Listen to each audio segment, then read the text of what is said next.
Which orc detachment is truly best? As the average tide has risen and fallen, few select war chiefs have made a grand appearance as multiple orc players have gone 4-1, 6 X-1 placings with 5 different detachments, as the orcs have truly made an appearance, but in a very unique way. So today on WAAAGH Wednesday, we're going to talk about the stats and the facts. How much do the win rates matter? Honorable mentions as we look at several of these players and detachments and talk about what more we can be expecting to see. And typically, top player coverage. We don't have players this week have put in their notes, but that's all good because you have me. So let's start with the stats and the facts. And what's up with the gits in the chat? Whoa, here we go. Truly, here we go, right? So almost everyone, it didn't see this coming to a certain degree where as much as I encourage everybody to go out and play everything and just get to play whatever they identify with the most and really express themselves, most people didn't see so many orc players constantly making appearances at the top, but with a multiple of detachments, as in 5. We have Kult of Speed, Taktikal Brigade finally making appearance. Finally, right, guys? Everybody knows Taktikal Brigade has been essentially silent since the last batch of nerfs we took. So we'll take a look at that players list. We have Bully Boyz again making an appearance where the Bully Boy pressure has truly shined. And we'll talk about that a little bit. That's be one of the lists we might cover. We have the Hunt slipping in there again. Didn't know where the event was, right? So not sure if it was, teams or what it was, but as the Bully Boyz have their way with pressure, the Hunt making a little bit of an appearance. Green Tide, just 60% win rate, no appearance. But Warhorde, 2 X-1 placings. But we know Warhorde is as well the most played detachment as we scroll over. Typically, Warhorde is, 17 players running Warhorde this weekend. So that's the most out of all the other ones. The other ones were just exceptions of 1, 2, 3, whatever it may be players. So like we talk about on this channel a lot, when you're going to really lean into something as an org player, when we're down and out, nothing's really making a breakthrough, you're tired of playing maybe the Warhorde detachment, or it's too well known, and you want to really express yourself and you actually have the collection, you can lean into these attachments as long as you're willing to really skew into them, get practice reps, understanding your meta. And I know right now in the chat, people are saying managing to avoid Death Guard and Knights. But some of those players didn't avoid Knights, right? But they might avoid maybe the most stringent, popular one spoken about online, yet across the whole world of 40K, like we like to talk about, not everyone's dealing with the dreaded Reddit problem, even though a lot of the time this is really popular. Like in my local meta, multiple Knight players, multiple Death Guard players, but yet there's still other factions that make breakthroughs, right? So there's no reason why you can't express that as well as an org player, maybe on a smaller level, whether it's your Crusade, RTTs, local play group. And that's what really we like to show here, even though I'll be the first to agree with anybody who plays competitively that exceptions don't make the rule, right? That doesn't mean orcs are in a good spot. That doesn't mean that, however, our frustrations are not valid, what we have expressed before, right? These are people who have gotten their teeth knocked out to figure out these detachments and really understand their local meta. And sometimes it's just path to victory. That's why we go through that, right? We like to give them context. So that's really what we're going to look at today on that. So I'm enjoying it. And even if you're a beginner, intermediate player, what the Warhorde X and O placing really should tell you is that regardless of what the average, things say online of average win rate or how much people are complaining about how much we've been getting nerfed, that the true consistent way to play orcs of a back-breaking WAAAGH with damage that can come from a multitude different units and kind of death by 1,000 paper cuts, or a method of playing I just break your back by hitting you with something like a Gas Mobs, a Snagger Boys or whatever it may be.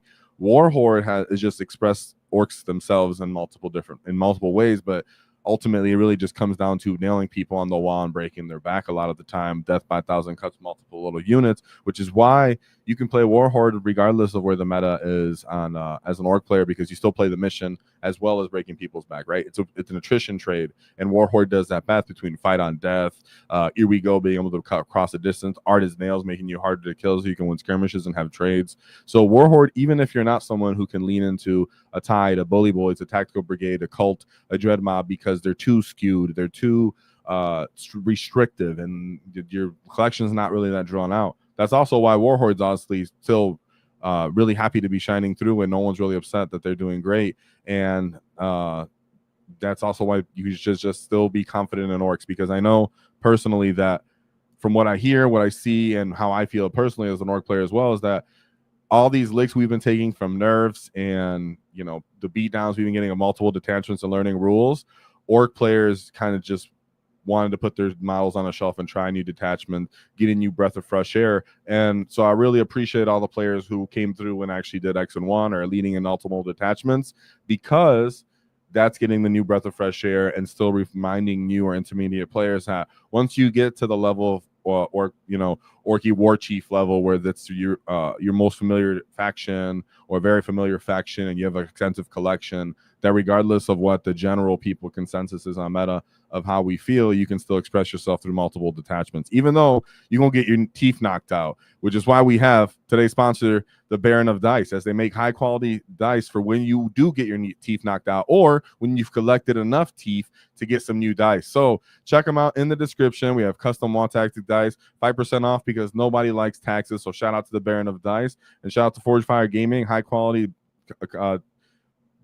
terrain, where we have acrylic bases where you can remove terrain pieces and get precise measurements and gameplay. So shout out to the sponsors, and shout out to the gits from the honorable mentions. And of course, what's up to the chat? I see you guys happy enough. Yeah, and Orks are pretty decent into the night matchup, as we're going to go through. We do have some people that actually did do well if we end up picking those players, because right now, as we have honorable mentions, I have the Bully Boyz list up and the Kult of Speed. You guys choose which one you want me to actually coverage. Of course, these can extend on to next week.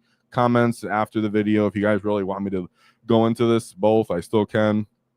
So if your vote doesn't win, or because you're not live, doesn't mean that you can't express yourself. So go ahead and still let me know what you guys think. I'm personally picking the Taktikal Brigade list I'm going to cover, so that's the one I'm going to go into first. So while you're here live, leave your vote, and then I'll come back to this and I'll know what you guys actually want to see as the follow-up.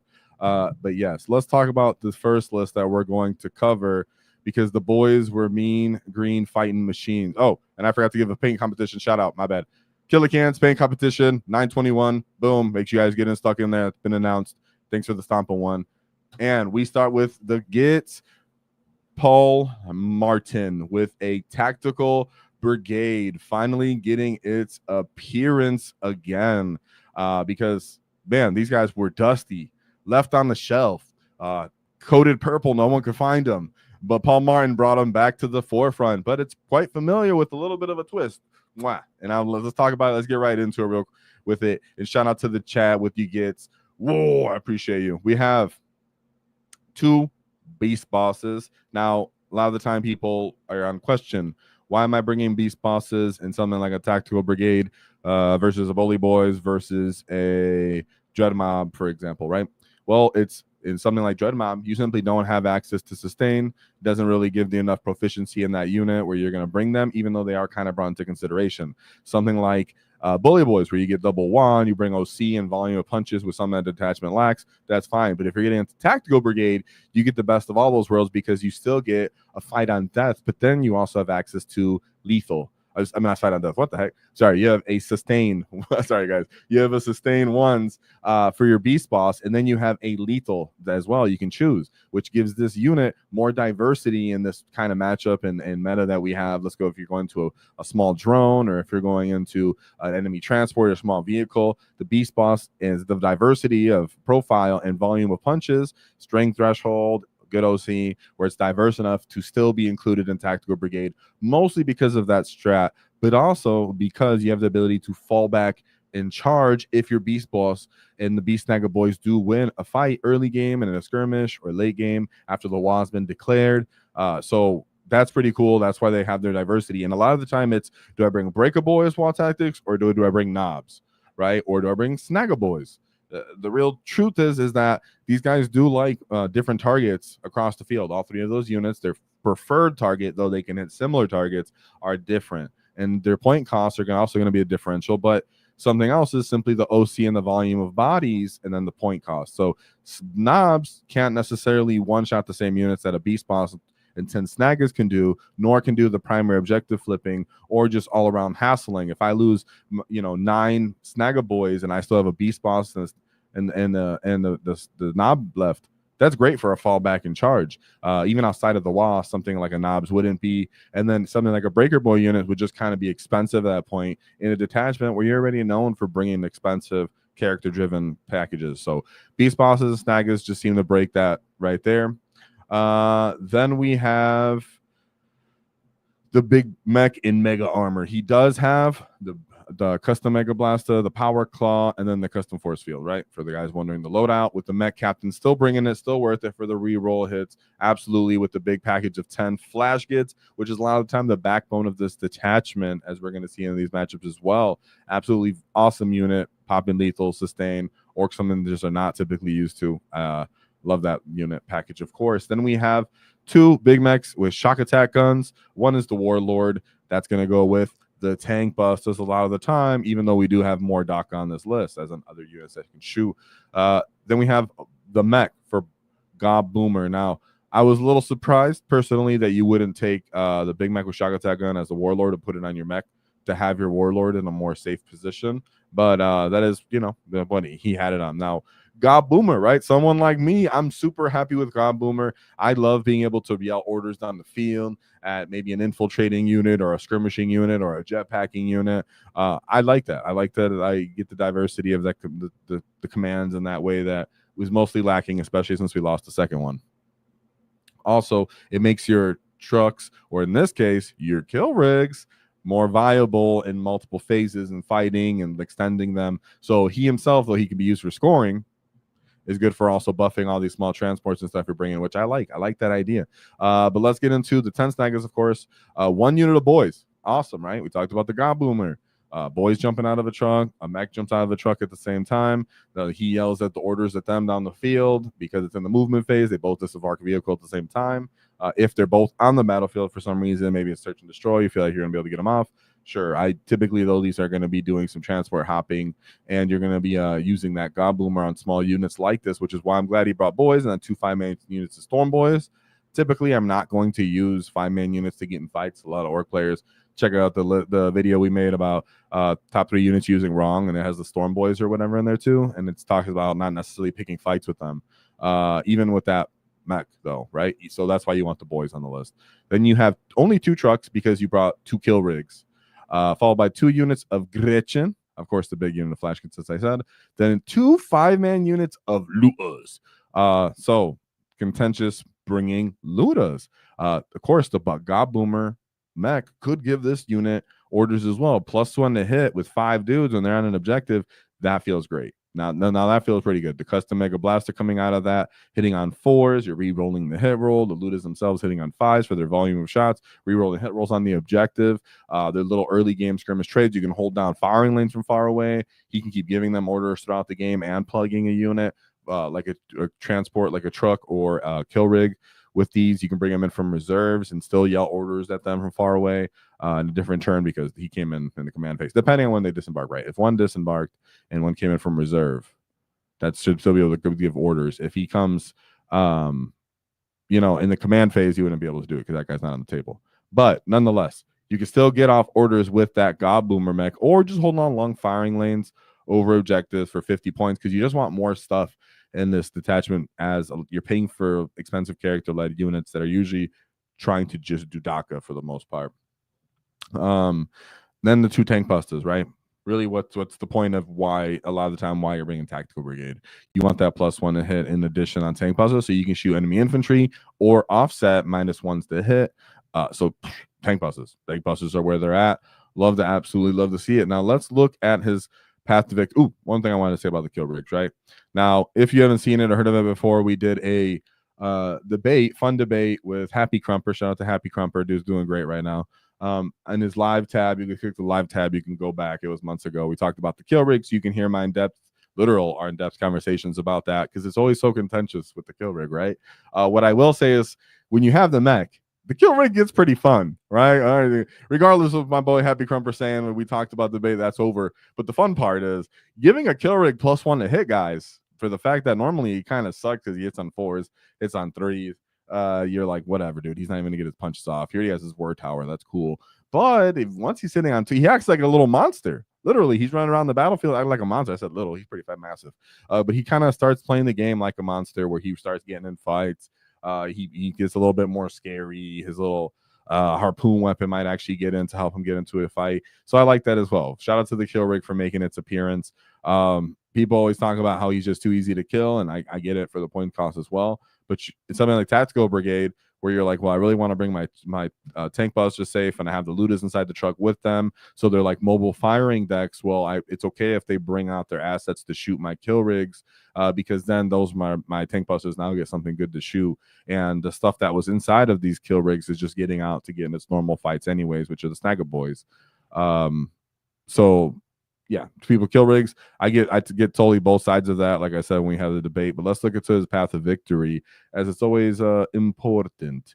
And as we see here, he actually lost in the 5th round, right? So when someone does lose their actual lose their game, it does matter because the matchups are getting progressively harder as everyone's still undefeated as you get to round 3, 4, and that's when it's heated. So he lost in the end, but he had a great run to begin with. So let's look at his path. Shout out to that. Shout out to the chat. I'm gonna get to you, Andrew. Don't worry about that. No, oops, I was going too fast, guys. Let's go through it real quick because I don't know everything. He was going into a fellow green skin with the green skin matchup. Now, this was a Warhorde fight, right? Mirror baby boys. So we have Boss Nick Rod, double beast bosses. One has Follow Me, lads. The other one as Ed Whopper, Kill Chopper. One war boss and then a weird boy.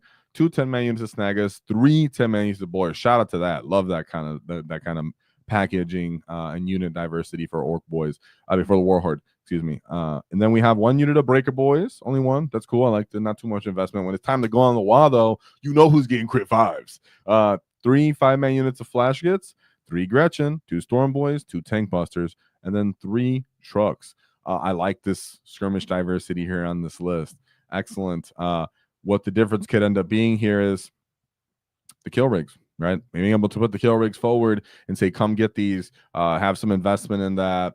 Boom, kill rigs come forward as big mobile screens. Guys have to run into them. The trucks have to run into them. In other words, the Taktikal Brigade player can kind of play a little bit more reserved, start shooting his assets, have him absorb in the screen, then counter back with a WAAAGH and response. I mean, even the tank buses themselves in response in the WAAAGH, being able to run into other Ork boys are going to be cracking them good over outside the head. They're strength 5 naturally, getting up to strength 6. So I can see this being a really good proper scrap back and forth. But having that the combined arms aspect to you in this Ork matchup would be quite impactful. As you actually have to deal with the fact that you have DACA. One Ork player is going to be able to deploy on the line, and the other one's not necessarily going to be able to. Even if he has 2 tank busters, I'll take that gamble that you probably won't pop that. And if you do, pop my kill rig, it's all good. I have other assets to go forward and start picking up the rest of your stuff. Ludas could make a difference here. Typically, you're like, well, I'm gonna stand on objectives and start banging it out on the WAAAGH. Even if I die, Flash gets the Ludas start picking up small units as well. I like his 3 5-man units of Flash Gits though. Shout out to that. Good Ork list overall by Jamie. Shout out to you. 98-point win there by Paul. Then going to his second game, which was against, he said, 5-0 Knights. So we have Imperial Knights with the Noble Lens. So we have Canis Rex, triple Atropos, and then a Knight Crusader, followed by a Caladius Assassin. Ooh. So shout out to my boys in chat, because as someone was saying earlier, well, did they actually, fight the meta bullies? They didn't fight some of the X-1 players didn't fight Knights or Death Guard. In this case, this Taktikal Brigade player definitely went into the most typically known meta version of Imperial Knights. Canis Rex, triple Atropos, and then a Knight Crusader, the Caladius Assassin. Boom. That's fire. Very much anti-knight itself. This would be a nail-biting kind of game, as we've seen in the past. 3 tank busters don't necessarily two tank busters don't necessarily assuredly pop a knight, right? You're not assured that outcome.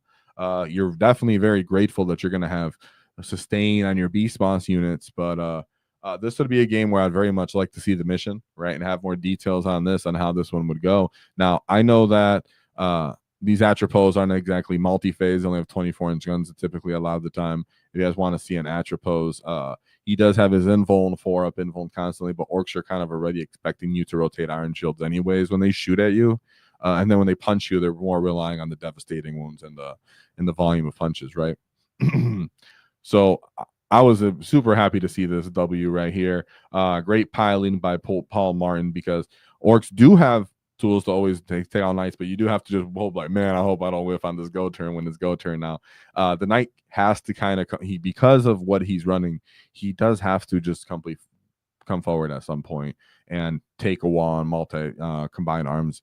Now, I would wonder if he would pop 2 knights in this go, or even 3. And like I said, we've all seen the averages. You don't necessarily pop one of these knights too reliably with tank busters, but as an Orc player, it can go anyway. You do have bomb squigs, Koros. You can try to get mortal wounds off that, but they do have an Imperial Knight. And like I said, he didn't have his character as his warlord as the baby mech, right? I'm gonna make sure and triple check. Yeah, see, so his warlord was the big mech with shock attack gun. Now, the big mech and mega armor with flash kits themselves can devastate a knight, especially if the knight is not in cover. If a big knight, which used to not be the case, right? What used to not be the case, because they were T12. Now they're T11. So the flash kits, re-rolling entire hit rolls, popping lethal sustain.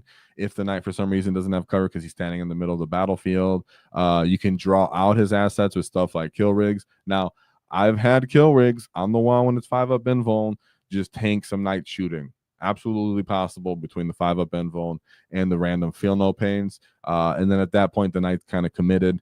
Like I said, if we pull up the Atropos, let me write that. I don't know how to spell Atropos. I'm pretty sure the thing only has like 24-inch guns last time I was looking at it for like its primary weaponry.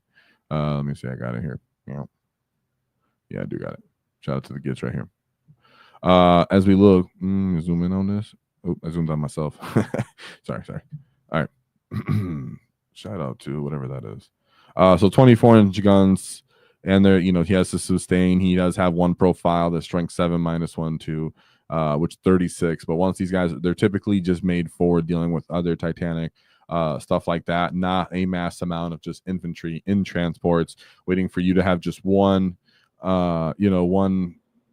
phase really trying to get into them, other than Canis, which would be the main focus typically in that matchup. Like, I have to get Canis because of his combined arms ability, which is crazy. Canis needs to see a chopper soon. So then we move into his third game, which again, Tyranids Vanguard Onslaught. So we have a Swarm Lord, a Brood Lord, another Brood Lord, Neuro Tyrant, 2 Gargoyles, Biovore, double big bricks of 10 Stealers, followed by 2 Lictors, 2 Neuro Lictors, Von Ryan Leaper, Exocrine, and then double Tyrannofex.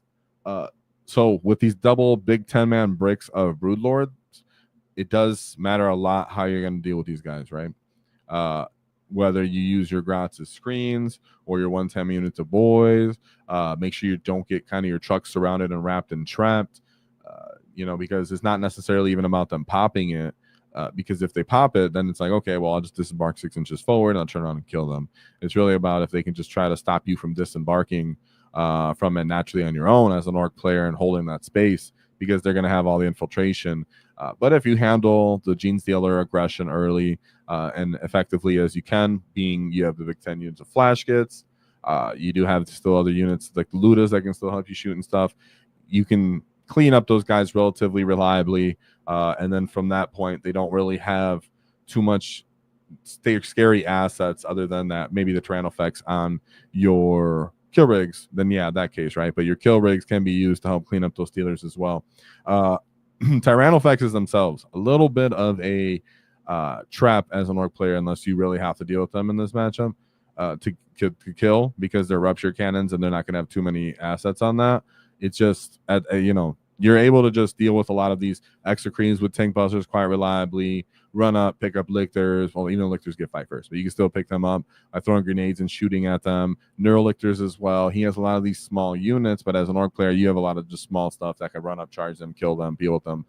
You'll take trucks and charge into them. A kill rig, like I said, you give it +1 a hit. He runs up and starts beating up a little lictor. So I really like that. He doesn't have the assets the orcs typically don't like, which is too many big cheap monsters that can absorb a wall and then keep going. So he's brought a bunch of infantry, which in that case, orcs Taktikal Brigade can deal with that, right? Giving themselves +1 to hit, +1 strength to it, maybe a weird toughness values, making them stealth -1 to hit. Tyranids don't get like good rerolls or anything like that, so they have a good ability to whiff when they go into you on the respawn. So even after you've come out and beat them up, there's a chance defensively your wall holds and you just deal with nids. So I like that. Great job beating the nids, especially with those dumb gargoyles. I like to know what the mission was, because those gargoyles sometimes have just made me lose the end game, right? They're like stupid little gargoyles with move and shoot. Then we move into his 4th game, right? This was his 4th game. Yes, it was. Yes, this was his 4th game into Emperor's Children. So we have Demon Prince, 3 of them, of the Demon Princes with wings.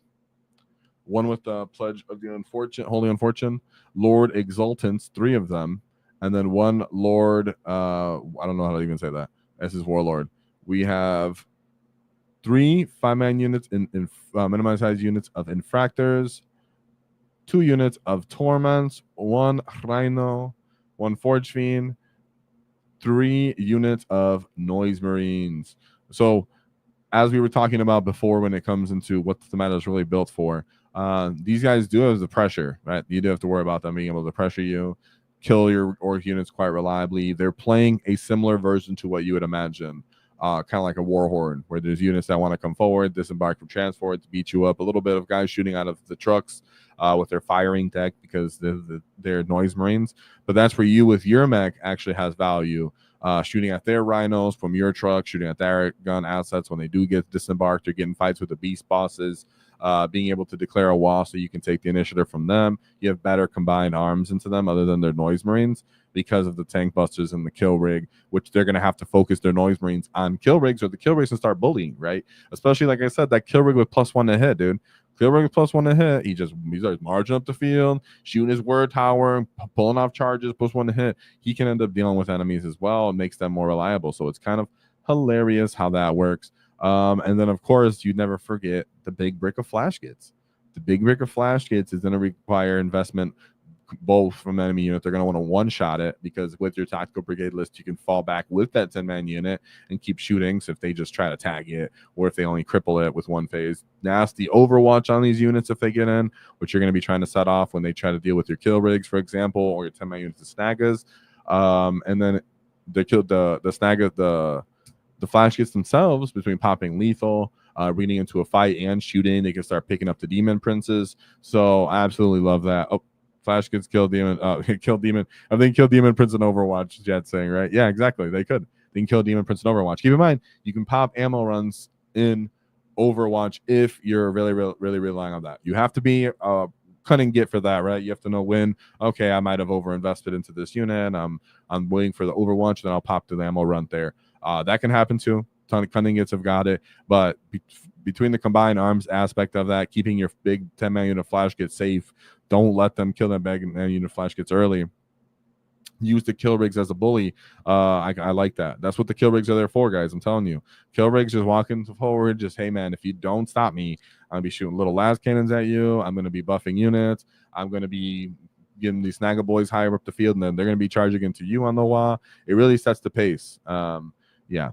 And then, so then we move into his final game, where he actually ends up taking a loss, which is the Eldari aspect host.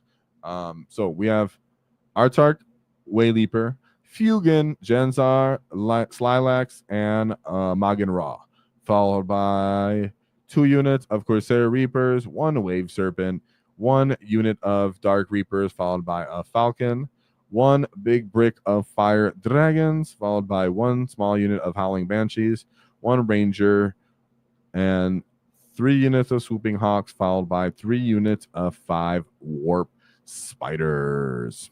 So typically it's a lot, from my opinion, right? If you're going into this, can I get the initiative as the org player because I have to put them on the back foot? If they get too much space to work with as an Eldar player, they can start cutting off your tactical brigade assets from each other and kind of taking away some of the battlefield space. And they can start popping your transports and killing the units inside, and then trying to remove themselves safely somewhere else, or just not interact with the other part of your army when it's your go time. So if you are playing that more reserved game, and I don't know what the mission was or the terrain was, so that's subjective, but tactical brigade, like we spoke about with the kill rigs, those fire dragons can easily deal with the kill rig and then be a little bit more safe. Yes, and Vivek is a extremely good player, ranked high player as well. I think he Fireside. Shots Fireside. So this is just going to be all hard all around, right? He's going to know how to pop your transports, clean up the stuffs inside, or just hold you off with warp spiders with their incredible movement, making dumb little screens so you can't move anywhere, and then kill something else.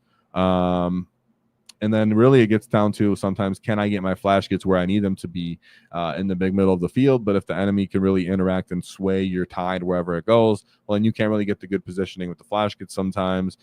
So yeah, it gets scary. It gets scary out there with what these guys can do. And no shame in losing that one at the end. So the only reason he only ended up in 12th place here is because the score difference there at the end, probably, for how he ended up getting 30.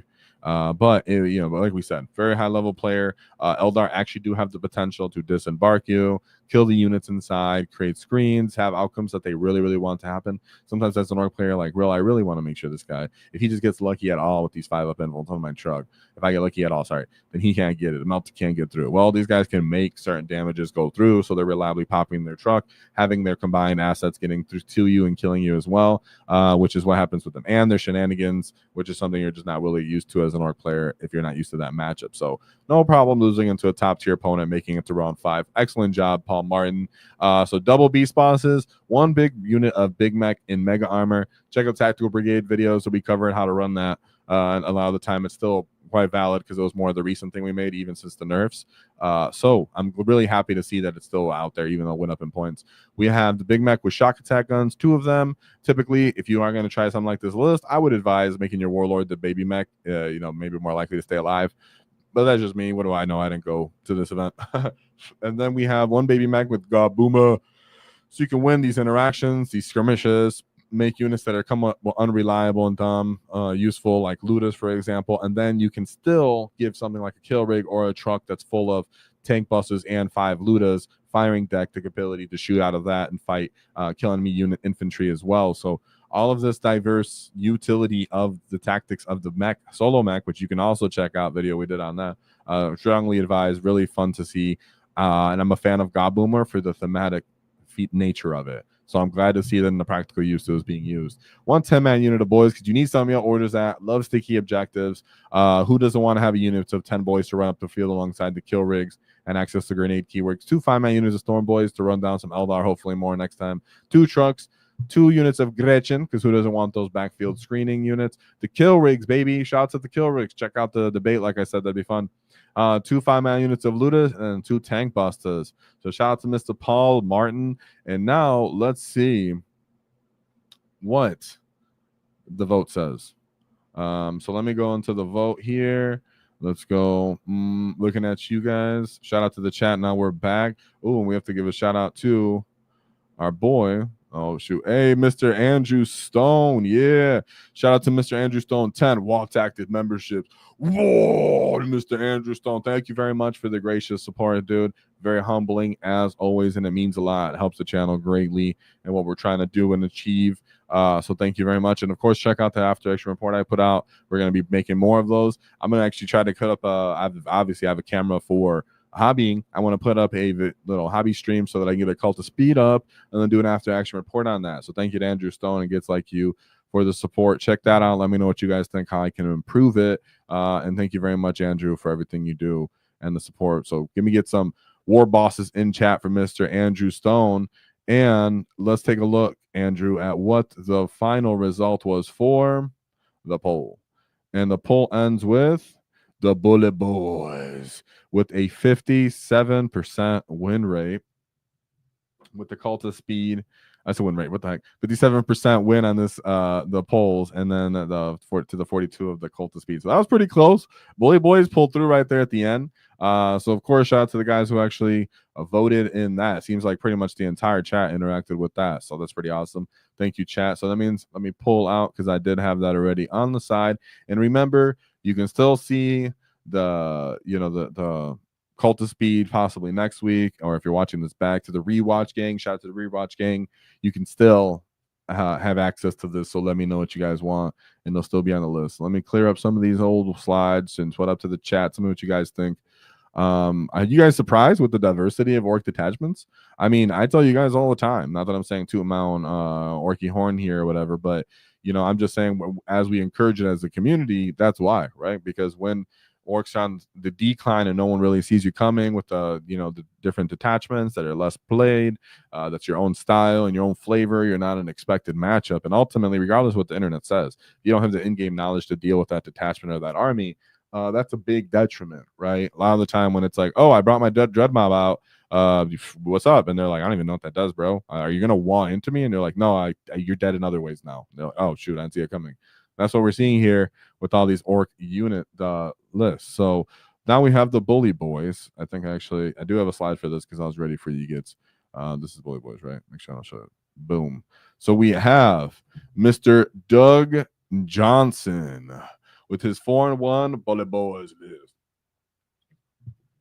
Man, I swear, guys, right? And I was looking back.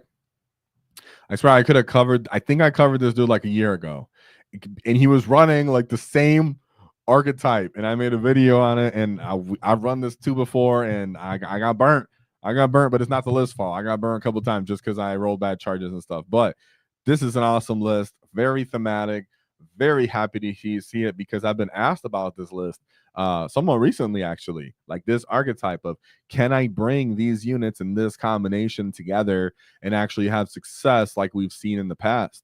And, I was unsure, even though I've been running it. I was saying, well, he has a certain backbone, but it's different than the other. So let's talk about this list, and let's talk about why I think it actually has teeth and backbone, and why I think you can run it too. So we have the Beast Boss on Squiggy Sore. So I said what I feel about this get. I still feel it to this day, and the Ork community needs to get loud. This guy's data sheet damage sucks. All right, and his data cheat ability sucks. So GW, attend to that, and the Snagger Boys themselves. But he's not intimidating, though our models may look intimidating, guys, right? Because I know you custom gets out there.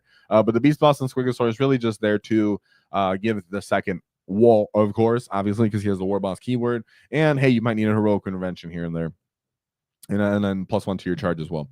Then we have the Big Mech in Mega Armor. So we actually had 2 of those, right? Which is kind of surprising because I thought you would bring, a War Boss in Mega Armor and simply 1 Big Mech in Mega Armor. That's what I think a lot of the time. But it must be because of the shooting meta, that we see the shooting nature that there is of things here. The fact that he thinks, well, I'm just going to bring guys back, and that's going to be what's holding my objectives now.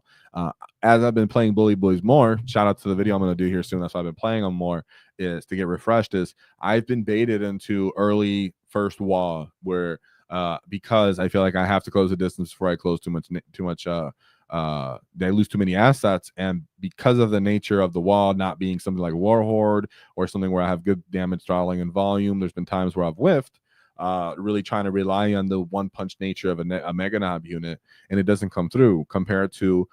But then I realize its durability does end up still shining through, regardless of what everyone's taking for with knights and such.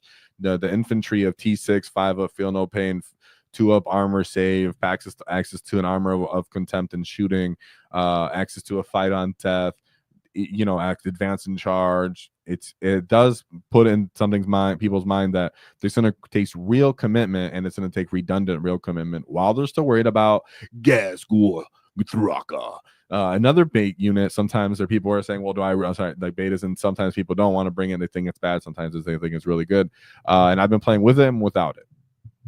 And it really does come down to, well, he's going to be slow. Are you going to really pay for the big death ball that he's going to be in so that he can actually make it down the field more effective, more confidently?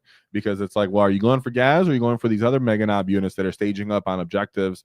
And there's only 2 trucks. So, there could be in the trucks as well. So they can run up in their trucks and then disembark a stage up in objectives. When it's time for the first wall, gas runs out, regardless if he's getting too much reliable chart, like a big targets off, because the second wall is going to come and he's still right in the middle of the battlefield, really giving the buffs out to the Mazrog Scrag Bag unit, because we have, of course, 2 of these 4-man Squig Hog Boy units. And if the Big Mechs and Mega Armor are going to be playing objectives a little bit more on the flanks, and Gaz going to play the middle, that means by nature the Squig Hog Boys are going to be playing support intermediately between these objectives and trying to live off Makari's banner. And I really like to see that, because the Squig Hog Boys have the volume to actually care about Makari's banner.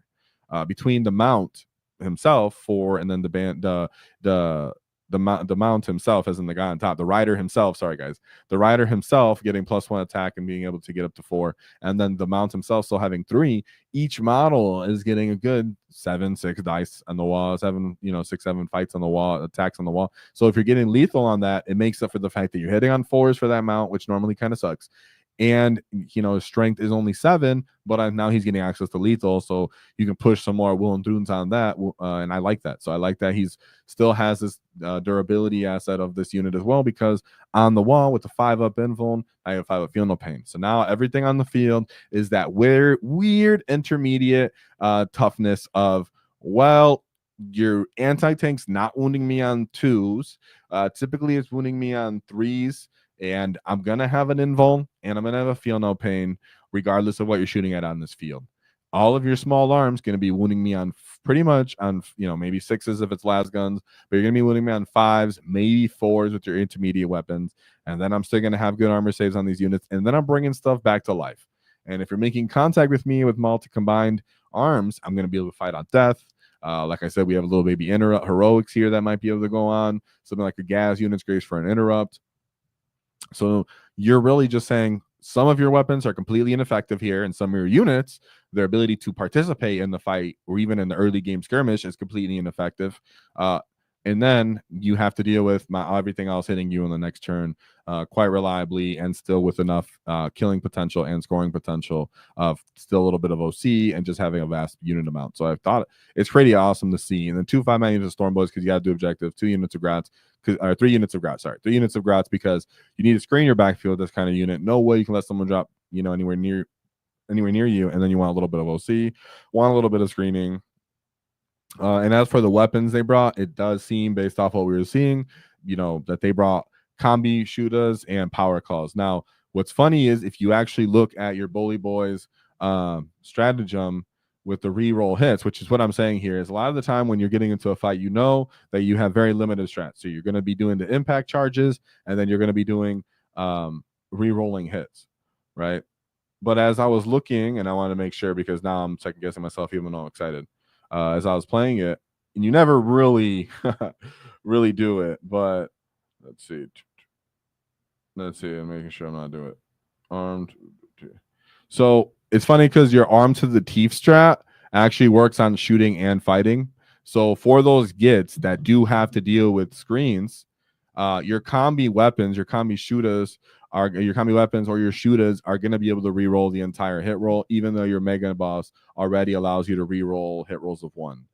So in those cases that you do have in a bunch of CP, or you really want to shoot with your Big Mech and Mega Armor unit, the fact that you can re-roll the entire hit roll with your shooters, and remember you have the custom Mega Blaster on that git, meaning that this unit of these Mega Knobs are actually combined arms to a certain extent as well.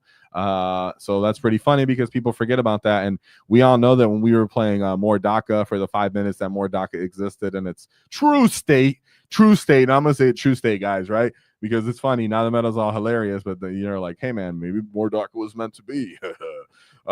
It's people were just like trying to get shooting off on it. And keep in mind the combi weapon, right? The combi weapon is devastating anti-4+. So you can shoot their guns. Each guy is getting rapid fire when they're within range.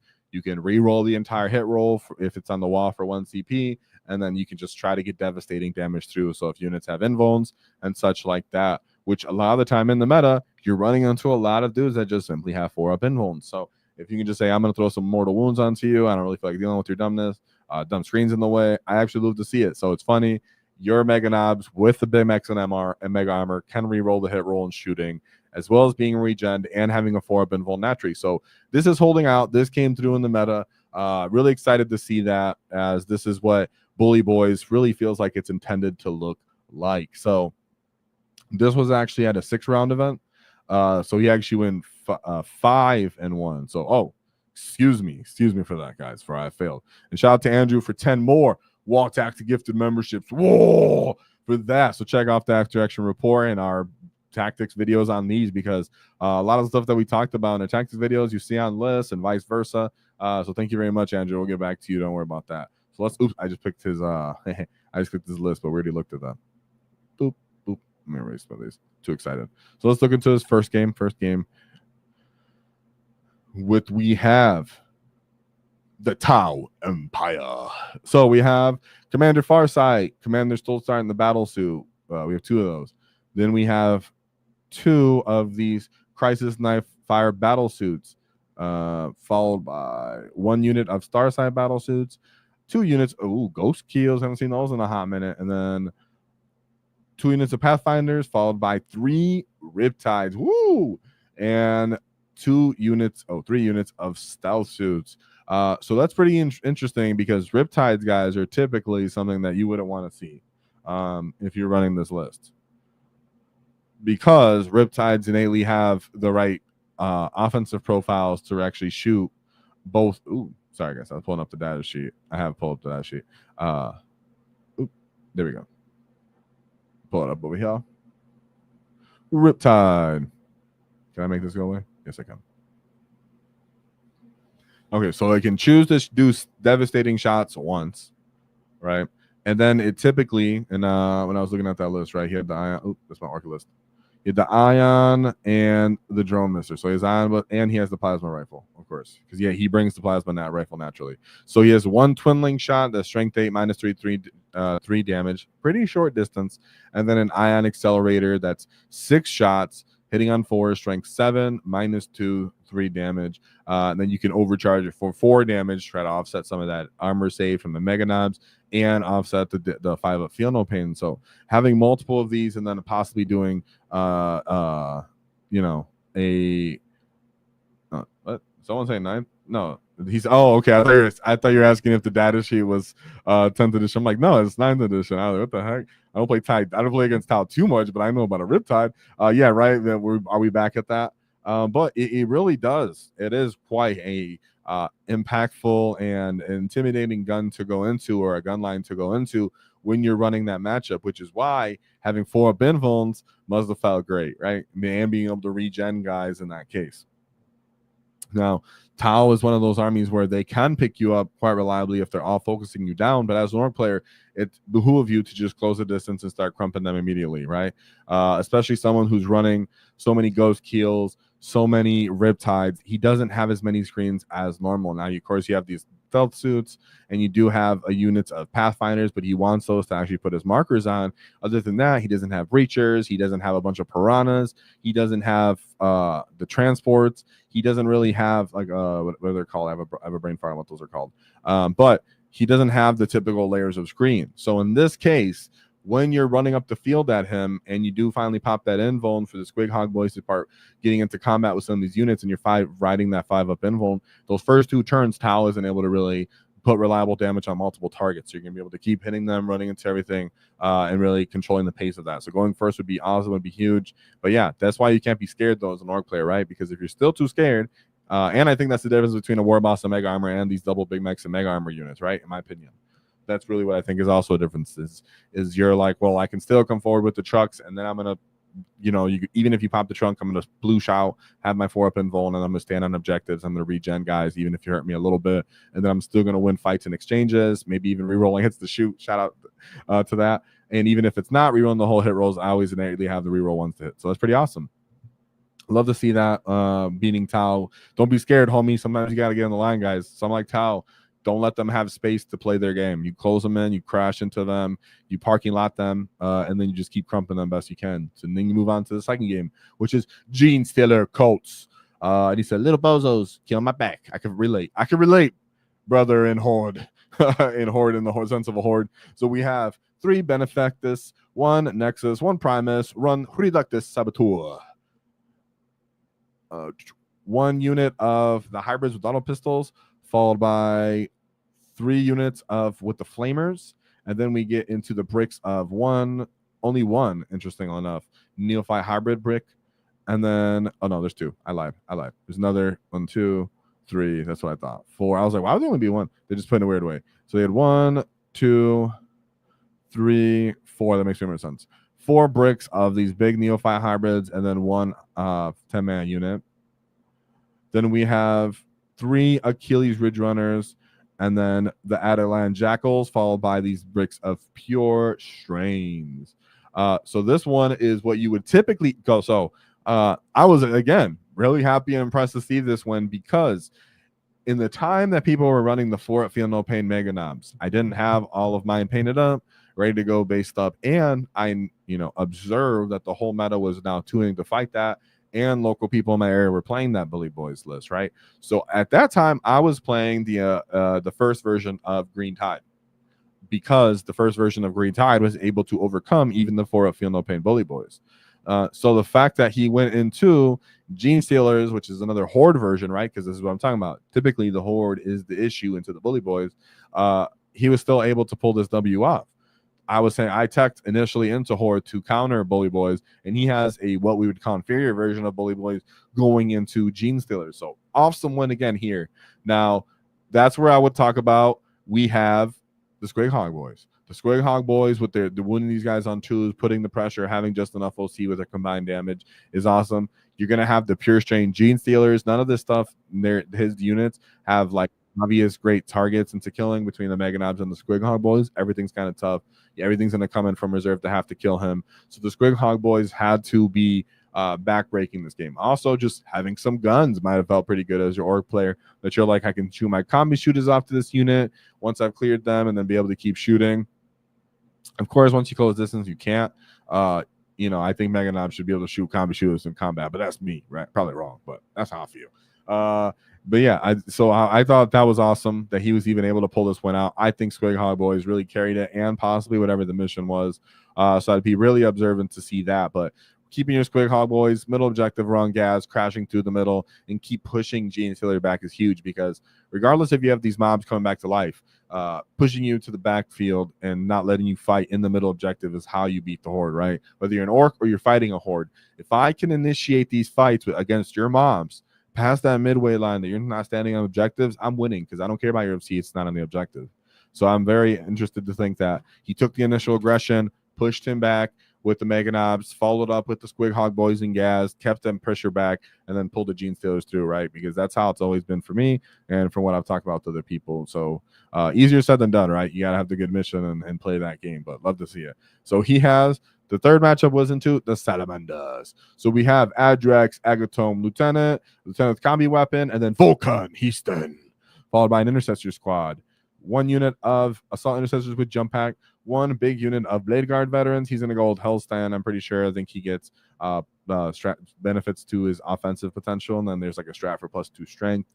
So typically this is like their little death melee ball, in their opinion. They have Company of Heroes, followed by 1 Gladiator Reaper. Respect to Gladiator Reaper. If you're playing with mobs or boys or snaggers or whatever, this could be so devastating on Overwatch. It does have devastating, so it can still hurt Mega Knobs.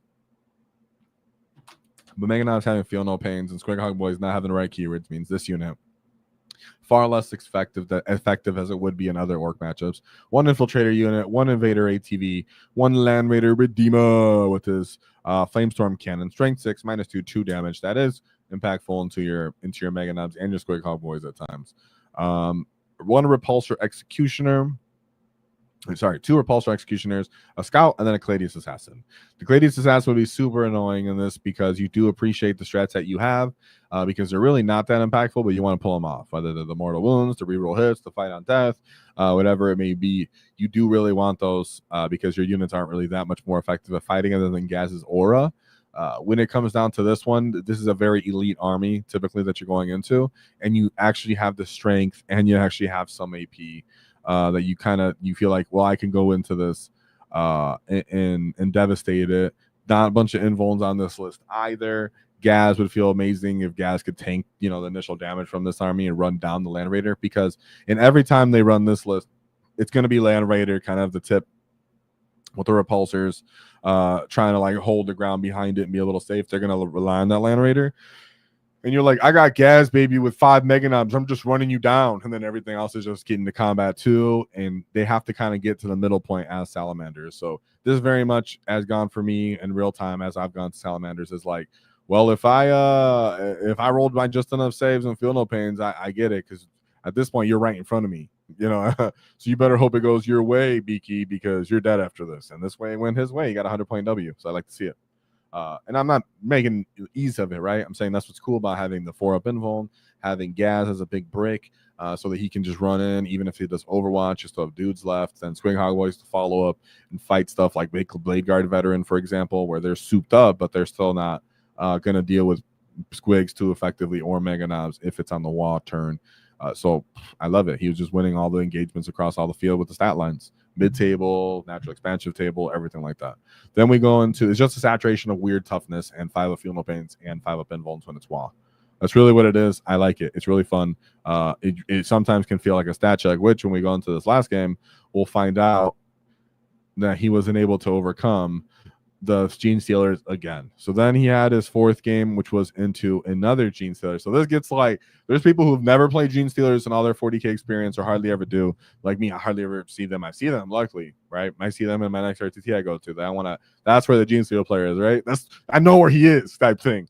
But this guy's gonna go and see 2 of them. So it's like, okay, this dude just had to deal with it. We have Biophage, 2 Primus, Reductive Saboteurs, 2 of them.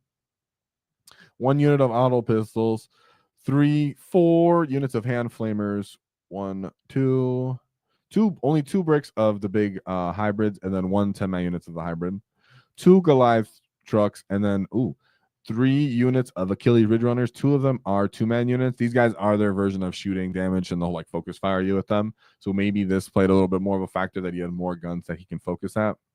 Adelans, Metamorphs, and then Pure Strains. Plus, like I said, it could be that he went first before and then he went second this time. The guy read the field well. I had to take up space on your Bully Boyz and win on primary. So there it does come down to, can I take up the space and have the engagements where I want them? And if you get into breaks of fights of these hordes, and then they can come off the field and then come back onto the field near the objectives and start cleaning up your units, then you can start losing that. So you ended up losing that one, 55-point loss there, but hey, great job. You're still on a good path. And then from here, he takes and get 2 more W's after it. So pretty cool for that being a 6-round event. Then we go on to his 5th game, which was into the Necrons, where he's like, hey, I get to run Wraiths. So he's running Scatterstar. He has Catacomb Bars, Hexmarks Destroyers, Double Technomancers, and the Silent King. 1 Canoptic Reanimator, 1 Canoptic Spider, followed by 2 big bricks of Wraiths, followed by 2 Doomsday Arcs, 1 Flayed One units, 1 Locust Destroyer, 1 Ophidian Destroyer. So this is Gaz, come and bang, baby. I can see this being very much just you just go aggro, because this guy has 1 game plan too. He has 1 game plan too. He's really just trying to stat check you. He's saying, I got Wraiths, I'm regenning, I got Feel No Pains, on toughness, I got some invulns, and then you have the Silent King as well, where he's like, I'm just going to stay on the middle objective too. So I can see this one be very, very much just dogfight right up in the middle, and that's where you'll be happy to have something like Squig Hog Boys for the Doomsday Arcs. Now, what I like to see is that, and yes, someone's asking about scoring. Thank you. The Solo Weird Boy is the scoring unit, right? Totally slept on earlier when I was talking about this. Solo Weird Boy is what's holding this together while you're able to invest all these big breaks in these fights. He's on the jump around the field, playing like a little snake rat in his own way, and he's cheaper. So yeah, shout out to that. You do end up paying for him. That's also why you're playing for 3 Grat units. You need more secondaries. You need the Squig Hog, the Storm Boys. So that's what it is. Now, Doomsday Arcs, if you're able to get contact with them, Squig Hog Boys are great, especially with lethal, because they only have 4 pinfall one anyways. Now it comes down to where was Gaz. Now, if the Necron player doesn't think Gaz and the boys can clean up the whole Brave Reaper unit, well, there's a chance he can, right? There's a chance you roll good enough between re-rolling hits, getting the whole unit into fights, maybe multiple units get into a fight, maybe you get the precision on a character, whatever it may be. You can win those exchanges, which why typically Necrons don't like the Orc matchup, because we pressure them, we fight them on our turns, we hold them back. So even if we don't kill everything that we want, we're engagements and have the fights where we want them. But we do deliver enough impact on the on the WAAAGH turn that we can start cleaning up these units fully. So his Ophidians and Flayed ones aren't doing much skirmishing for the Big Mac. So in that case, he's gonna just put these wraiths in there. Hope that his Doomsday Arc can do enough damage to you as you close the distance and start cracking them. So again, Squig Hog Boys.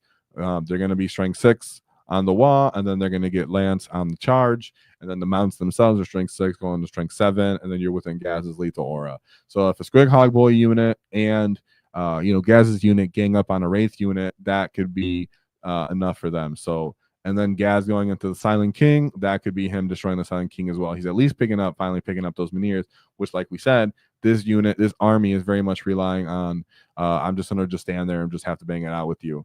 And with the stats with the Wraiths, they put their big Wraith forward. Then when you kill the Wraith, they kill the stuff that killed the Wraith, and then they're standing there with more stuff. They rinse and repeat with their Wraiths and their King and their Doomsday Arcs. But in this case, if they did that, they're going to eat another wall, followed by whatever's left over, and start hitting them. So I actually like to see that. I like that he took over the Necron Cheese, 81-point win there. We'd like to know what mission that was. And then we go into his last, but certainly not least, of his matchups, which was Necron again. Or did I click that thing already twice? Or did I click it to begin with? Maybe, hold on. Was that the same list just twice? That's happened before, guys, I promise. So here's his Zaya guy, which was the Command Barge, Double Technomancer, Silent King. That's so funny. Because I was like, I think I thought about this earlier too. And then we go into, let me get rid of all these. So funny. So this is the first guy. Is it the same exact list?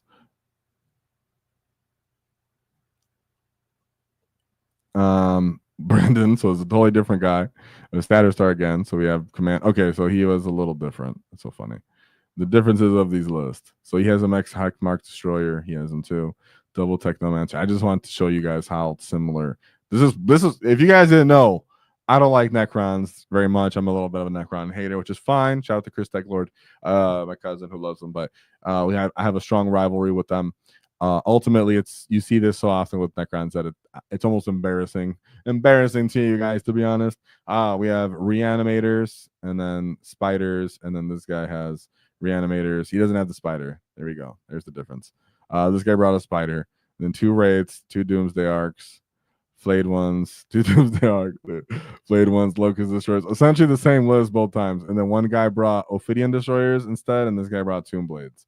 So cool. They had a 1 unit difference, and they got treated the same on the scoreboard. Shout out to that. So 81, 87 double victories. Like I said, love to see it. Necron Cheese brought out forward. They want to come stat check us in response, though, as well, guys, right? The fact that you're actually able to take hits as the Mega Knob on the wall when the Wraiths punch you back. Typically, let's say it's something like a Breaker Boy unit or a Knob unit, and you run to this Wraith unit and you hit them. Not everyone's dead. Maybe 3 Wraiths come back. They regen. They had 1 guy left. They regen. Maybe 2 Wraiths.